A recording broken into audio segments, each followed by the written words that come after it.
감사합니다. 참 좋습니다. 더 찬양 가운데, 참, 제 영이 다시 살아나는 느낌이 있습니다.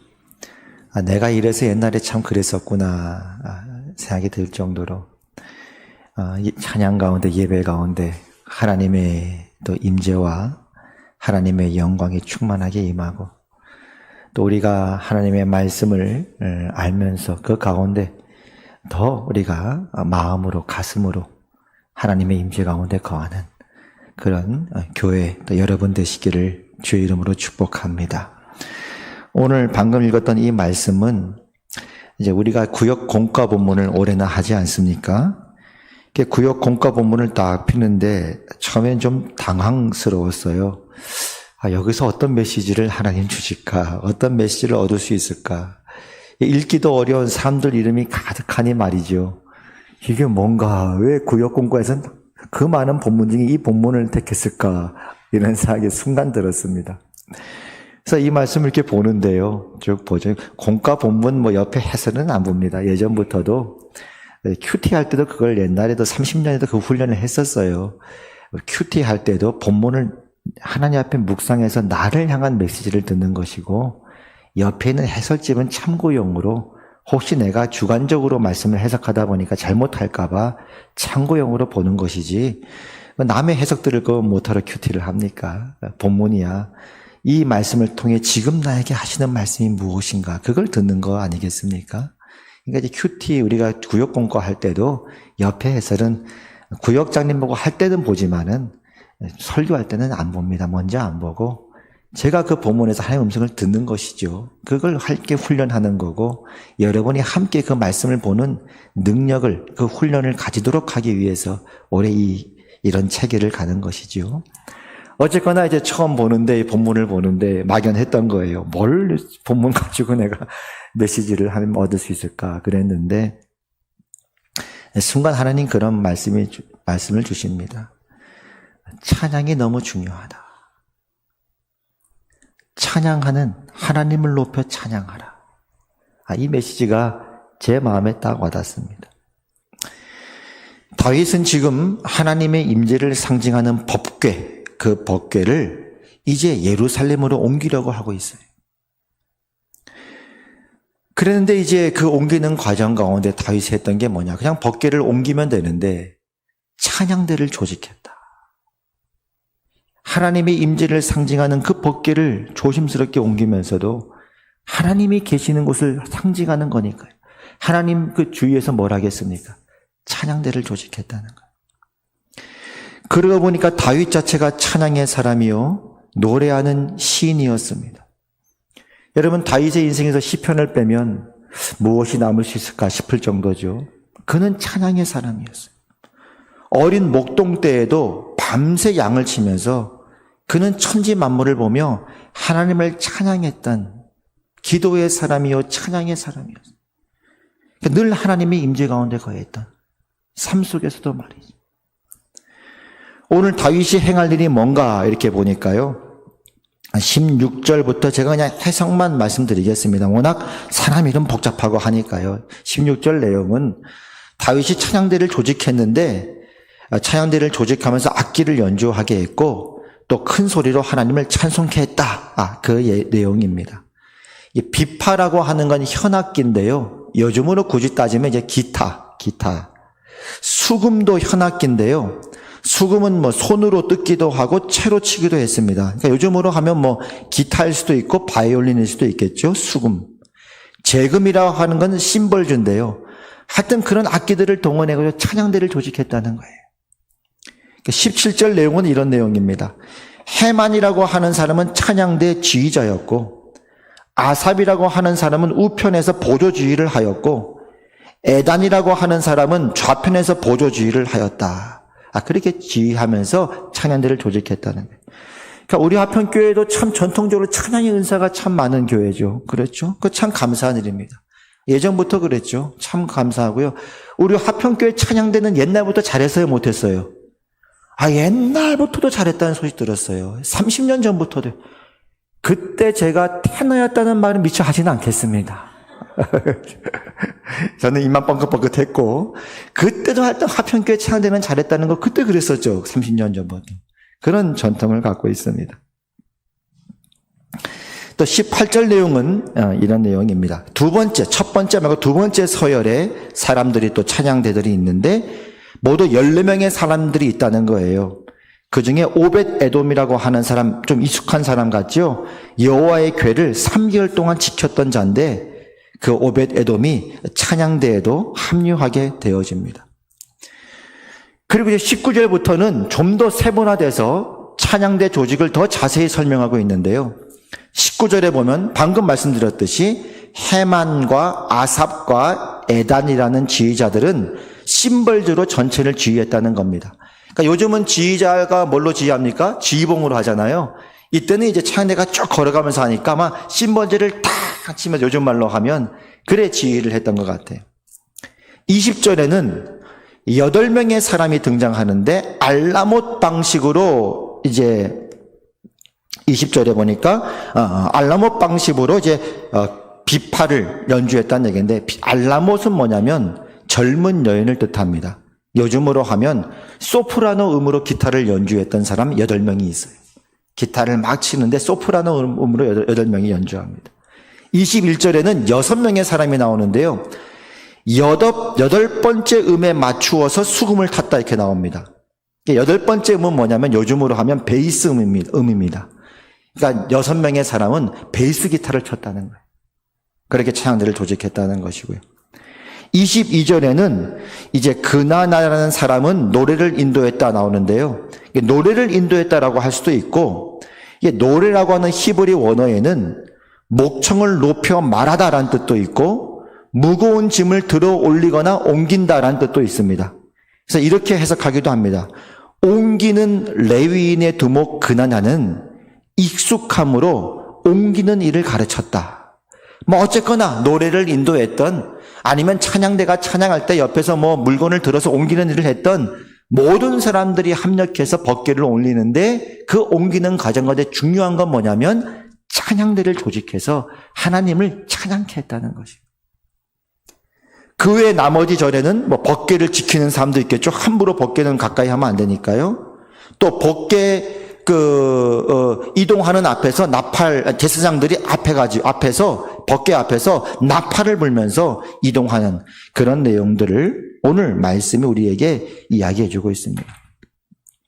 그러니까 오늘 이 장면을 한번 상상해 보십시오. 어떤 게 있냐면 법궤를 옮깁니다. 어깨에 딱 메고 법궤를 옮겨요. 레위인들이. 법궤를 지키는 사람들이 있습니다. 함부로 법궤에 가까이 하면 안 되니까요. 근데 찬양대를 조직합니다. 법궤를 옮기는데 제사장들은 앞에 나팔을 뻥 붑니다. 주변에 수석 지휘자가 있습니다. 보조 지휘자들이 있습니다. 심벌주로 땡 치면서 지휘를 합니다. 그러자 8명의 기타리스트들이 소프라노 음에 맞춰서 기타를 막 칩니다. 옆에는 6명의 사람들이 베이스 기타를 가지고 막 기타를 칩니다.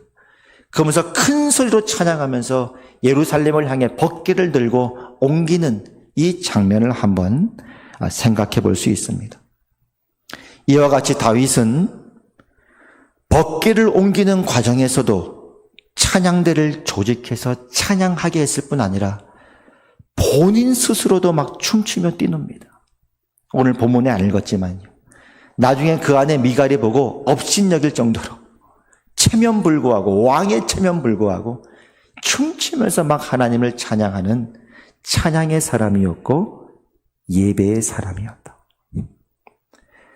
그럼 우리는 오늘 이 본문을 통해서 이 메시지를 얻었습니다. 첫 번째, 다윗이 그 숱한 어려움과 고난을 이기고 그의 인생 속에서 그 고난 속에서도 방금 기도 올렸듯이만 많은 문제가 있지만 우리 살아가는데 승리할 수 있는 비결은 무엇일까요? 그 비결 중에 하나는 찬양이었다. 할렐루야. 사울에게 쫓겨서 굴속에 있을 때 그 유명한 찬양이 있죠? 오 주여 나의 마음이 주께로 정해졌으니 나는 주 찬양하리라. 내가 새벽을 깨우리로다. 새벽 깨우다가 사울한테 들키면 어떡합니까? 찬양의 사람이었어요. 두 번째, 다윗 왕국이 그래도 성공적으로 다윗이 평생 하나님 앞에 붙들림 바 살았고 하나님의 마음에 합한 자라고 그렇게 칭찬들을 쓰던 비결 중에 하나가 무엇이었을까요? 그 중에 하나는 다윗은 불평의 사람이었다? 불만의 사람이었다? 늘 입이 이렇게 나와서 살았다? 다윗은 찬양의 사람이었다. 여러분, 찬양에는 하나님의 능력이 있죠. 그런 얘기를 들었습니다. 찬양을 하는 곳에는 하나님의 임재가 있고 하나님의 임재가 있는 곳에는 치유와 회복이 있다. 능력이 있다. 할렐루야. 어떤 두 부부가 이제 헤어지려고 마음을 먹었어요. 얼마나 그렇게 해서 마음이 괴로웠겠습니까? 목사님한테 상담을 드렸더니 목사님이 그렇게 해라. 본인들이 못 하겠으면 얼마나 마음이 그랬으면. 근데 어차피 헤어지니까 예배는 드리고 헤어져라. 한 달만 예배, 일주일만 예배 드리고 헤어져라. 그랬다잖아요. 둘이서 뭐 이제 일주일 후에 헤어질 건데 뭐 예배 드리라니 또 그땐 순진하니까 목사님 말을 들었어. 야, 찬양하자. 아무거나 찬양해라. 내 영혼이 은총 입어 중한 죄짐 벗고 보니. 찬상들은 오늘 말씀 뭐하냐? 한 절씩 읽자. 여호와는 나의 목자시니 내게 부족함이 없으리로다. 또 순진하니까 그 다음날 또 예배드려요. 앉아가지고 이제 일주일, 이제 6일 남았는데 찬양하자. 그리 아니하실지라도 감사해요. 주님 뜻을 믿기 때문이죠. 아무거나 읽자. 뭘 읽을까? 복 있는 사람은 악인의 꾀를 쫓지 아니야. 오직 여호와 율법을 즐거워하며 주야로 그 말씀을 묵상하는 자로다. 일주일이 지났습니다. 그러니까 한 사람이 이렇게 얘기합니다. 여보, 우리 일주일만 더 하자. 일주일만 더 예배 드리고 그러자. 그러다 보니 일주일이 2주일이 되고 2주일이 3주가 되고 3주가 한 달이 됐습니다.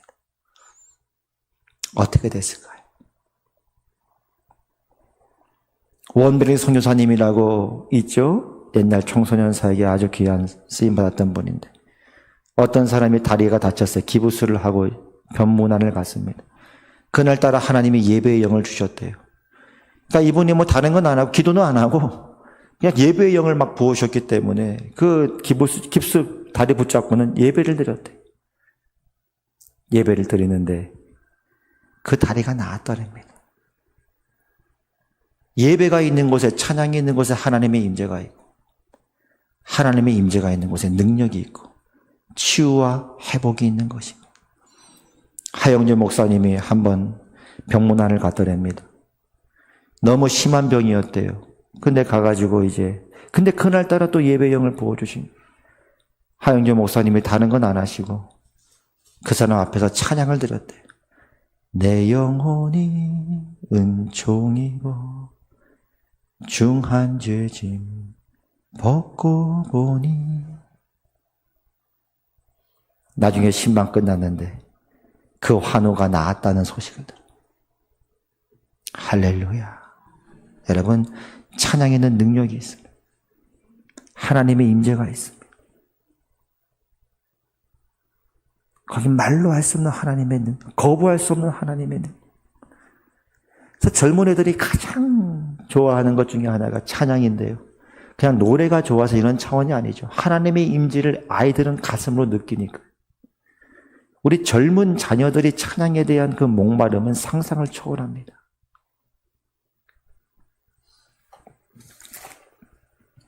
오늘 하나님께서 우리에게 주신 말씀입니다. 하평교회 성도들아, 하나님을 찬양할지어다.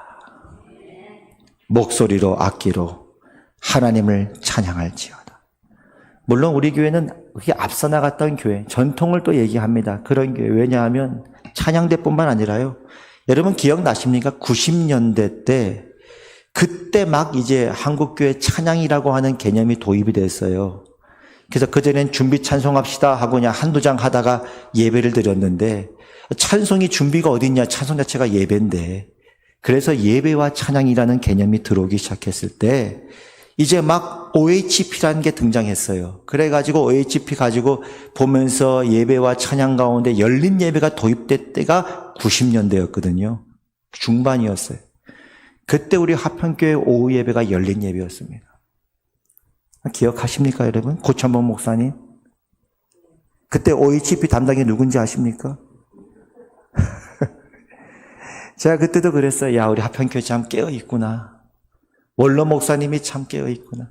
제가 그건 농담으로 한 겁니다. 제가 그냥 OHP 얘기는. 예. 정말 원로 목사님, 그때도 우리 교회가 참 함께 이 시대의 변화 가운데 함께 가는 교회구나. 그런 생각을 많이 했더랬습니다. 오전 예배 때도 믿음의 언어, 긍정의 언어. 오늘 하나님 그 말씀 주셨는데요. 여러분, 믿음의 언어, 긍정의 언어가 뭘까요? 찬양이죠. 여러분, 찬양으로 고백 드릴 때 하나님의 치유와 회복과 능력이 있는 줄 믿으시기를 바랍니다. 그래서 우리 김은희 권사님 오늘도 얼마나 죄일대에 눈이 마주쳐서 지금 말씀드리는데 헌금해 보면 하나님 은혜 감사합니다. 앞으로 우리 김 권사님 댁에서 혼자 있을 때나 누가 있을 때나 끊임없이 찬양하시길 축복합니다. 끊임없이 찬양하시 축복합니다. 하나님은 우리 화평교회를 예배와 찬양으로 부르고 계십니다.